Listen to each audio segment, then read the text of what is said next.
Shri Venkateswara gold తాకట్టులో ఉన్న మీ బంగారాన్ని విడిపించి కొనబడును.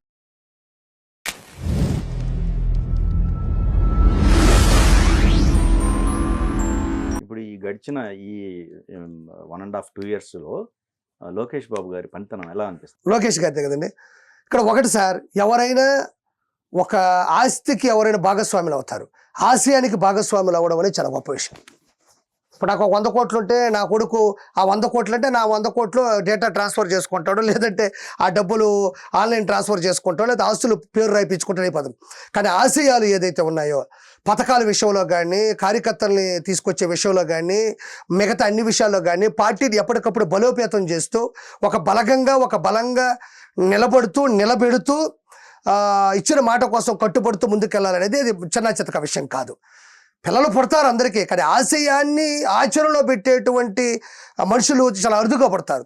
ఈరోజు పార్టీ తండ్రి పెట్టుబడులు ఎక్కడి నుంచి తేవాలి, పరిశ్రమలు ఎక్కడి నుంచి తేవాలి, రాష్ట్రాన్ని ఎలా ముందుకు తీసుకెళ్ళాలని ఆయన ఆలోచిస్తుంటే, ఇప్పుడు ఈ రాష్ట్ర అభివృద్ధి కోసం ప్రతి కాన్స్టిట్యూన్సీలో ఏం జరుగుతుంది, ఎక్కడ పొరపాటు జరుగుతుంది, ఎక్కడ మంచి జరుగుతుంది, ఏ ఎమ్మెల్యే కరెక్ట్గా పనిచేస్తున్నాడు, ఏ మినిస్టర్ కరెక్ట్గా పనిచేస్తున్నాడు, పూర్తి స్థాయి ఈయన చూసుకుంటున్నాడు. పూర్తి పరిపాలన గ్రౌండ్ వరకు ఈయన చూసుకుంటున్నాడు. ప్రపంచాన్ని అమరావతి వైపు ఎలా చెప్పాలో ఆయన చూసుకుంటున్నాడు. కాబట్టి this is the multi starrer movie.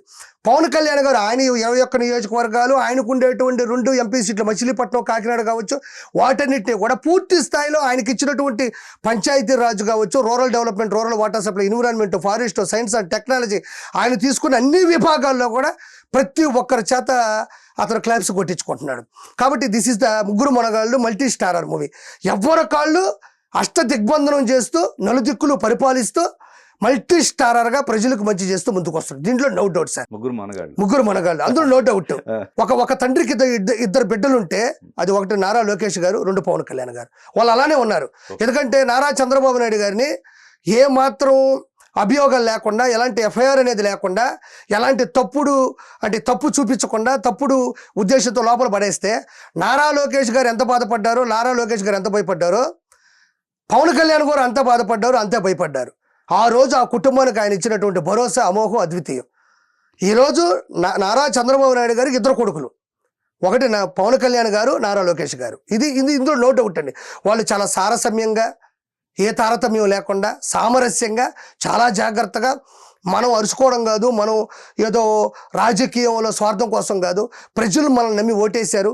Jagan లాంటి ఒక దొంగని ఎదిరించి మళ్ళీ గెలిస్తే చంపేస్తారని తెలిసినా కూడా మనకు ఓటేశారు. వీళ్ళు మనం కాపాడుకోవాలనే ఉద్దేశంతో 100% వాళ్ళు ముందుకెళ్తారు సార్. అందులో నో డౌట్ సార్. అది సో వైసీపీ ఫ్యూచర్ అగమగోచరం అంటారు. ఆ జెండా కూలిపోతుంది సార్. అది ఇప్పుడు పాపం మన జనసేన వాళ్ళని జెండా కూలీలు అంటారు. అది కరెక్ట్ కాదు. జెండా కూలిపోద్దారు వాళ్ళ జెండా కూలిపోద్ది. వాళ్ళకి ఇంకా జీవితంలో చెప్పారు కదండి, ఇద్దరితో పెట్టుకున్నాడు. ఒక మహిళతో దారుణంగా తిట్టించాడు. మహిళలతో తిట్టించాడు, మనుషులతో కూడా తిట్టించాడు అతను. అదేవిధంగా తిరుమల వెంకటేశ్వర స్వామితో కూడా పెట్టుకున్నాడు. అంతెందుకు వేమిరెడ్డి ప్రశాంత్ రెడ్డి గారిని కూడా అదేవిధంగా తిట్టించాడు అతను. నా భార్యను కూడా ఇప్పటికీ తిట్టిస్తాడు. దారుణంగా మార్ఫింగ్ ఫోటోలు కావచ్చు, కింద బూతులు కావచ్చు. అతను ఇప్పుడు కూడా అక్కడక్కడ మనకు కనబడతానే ఉంటాయి. అవి ఎప్పటికీ అతనికి ఆశీస్సులు ఇవ్వవు. 100% అది నో డౌట్. అది అతను ఎప్పటికీ జీవితంలో గెలవడం. అతను ఎప్పటికీ అసెంబ్లీకి రాడు. గెలుస్తాడు, అసెంబ్లీలో గెలుస్తాడు. ఏది అసెంబ్లీ సీటు శాసనసభ్యులు గెలుస్తాడు, కానీ అసెంబ్లీకి రాడు. అంటే పార్టీ గెలవదు, సీటు గెలుస్తుంది. గెలిచినా లోపలికి రాడు. కొన్ని సంవత్సరాల తర్వాత అది కూడా ఓడిపోతాడు. మానసికంగా హీజ్ అన్ అవుట్. నేను ఒక ట్వీట్ చూపిస్తాను, ఒకసారి ఆ ట్వీట్ పైన మీ అభిప్రాయం ఏంటో చెప్పండి. ఓకే. అంటే ఇక్కడ ఒక కుటుంబంలో 2 మహిళలకి నారా చంద్రబాబు నాయుడు గారికి కూడా మంచి అవార్డ్స్ వచ్చాయి. ఇక్కడ ముఖ్యంగా తీసుకుంటే most powerful women in business Nara Brahmani గారికి వచ్చింది. బిజినెస్ అంటే ఎవరో అది రాజకీయాల్లో ఉండే బిజినెస్ అంటారు కానీ ప్రతి ఒక్కరికి ఏదో కొంత వ్యాపారం లేకపోతే అది కరెక్ట్ కాదు. అప్పటి నుంచి ఇప్పటి వరకు కూడా వాళ్ళ తెలివితేటలతో కావచ్చు, వాళ్ళ ఆలోచన పరిజ్ఞానంతో కావచ్చు, వాళ్ళ వేసేటువంటి ప్రతి అడుగులో కూడా ఎక్సలెన్సీ ఉంటుంది. కాబట్టి వాళ్ళ వేగం కూడా కరెక్ట్గా ఉంటుంది. కాబట్టి ఈరోజు అది most powerful women in business అంటే మామూలు విషయం కాదు. పవర్ఫుల్ వేరు, most powerful women in business అనేది గొప్పది. తర్వాత భువనేశ్వర్ గారికి ద గోల్డెన్ పీకాక్ అవార్డు అంటే అది కూడా హెరిటేజ్ నుంచి వచ్చింది, హెరిటేజ్ ఫుడ్స్ నుంచి మంచి అవార్డు. అండ్ దాంతోపాటు ఎన్టీఆర్ ట్రస్ట్ ద్వారా చేసినటువంటి సేవలు, అది విద్య కావచ్చు, వైద్యం కావచ్చు, రకరకాల సేవలు తలసేమియా పేషెంట్లకు చేస్తారు, తర్వాత ప్రకృతి విపత్తులకు చేస్తారు.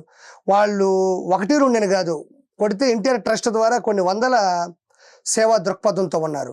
దాని ద్వారా the IOD distinguished fellowship award, అంటే institute of director distinguished fellowship award via NTR trust ద్వారా రావడం మామూలు విషయం కాదు. తర్వాత business reformer of the year, business reformer of the year అనేది కూడా, అంటే ఒక కుటుంబం రథచక్రాలతో పరిగెడతా ఉంది. వాళ్ళకు వచ్చినటువంటి ఏదైతే మంచి పేరు ద్వారా, వాళ్ళు పడుతున్న కష్టం ద్వారా, అన్ని విధాలుగా, ఒకటి వచ్చేసి బిజినెస్ ద్వారా అయితే, ఇంకొకటి వచ్చేసి రాజకీయ చతురత ద్వారా, ప్రజల బాగోగుల ద్వారా, ఇంకొకటేమో ఒక ట్రస్ట్ ద్వారా చేయడం అనేది చాలా గొప్ప విషయం సార్. ఇది ఒకటి మావయ్య, అత్తయ్య, కోడలు ఖచ్చితంగా ఎవరైతే గోల్డెన్ పీకాక్ అవార్డు కావచ్చు, తర్వాత IOD డిస్టింగ్విష్డ్ ఫెలోషిప్ అవార్డు కావచ్చు, లేదంటే best most powerful women in business award, ఇవన్నీ కూడా చాలామంది మహిళలకి ఖచ్చితంగా ఇన్స్పిరేషన్. ఇళ్ళలో కూర్చోవాలి, ముగ్గులేయాలి, అన్నం వండుకోవాలి, ఐరన్ చేయాలి, షర్ట్, ఇవి కాకుండా మనం బయటకు వచ్చి గడప దాటి మనం ఏ పనినైనా సమర్థవంతంగా, మగాడికి ఏమాత్రం తగ్గకుండా ప్రతి విషయంలో కూడా అత్యున్నత స్థాయిలో ఉండొచ్చు అని చెప్పడానికి ఇది మంచి ప్రోత్సాహం, మంచి ఇన్స్పిరేషన్, మంచి ఇన్ఫర్మేషన్ సార్ ఇది.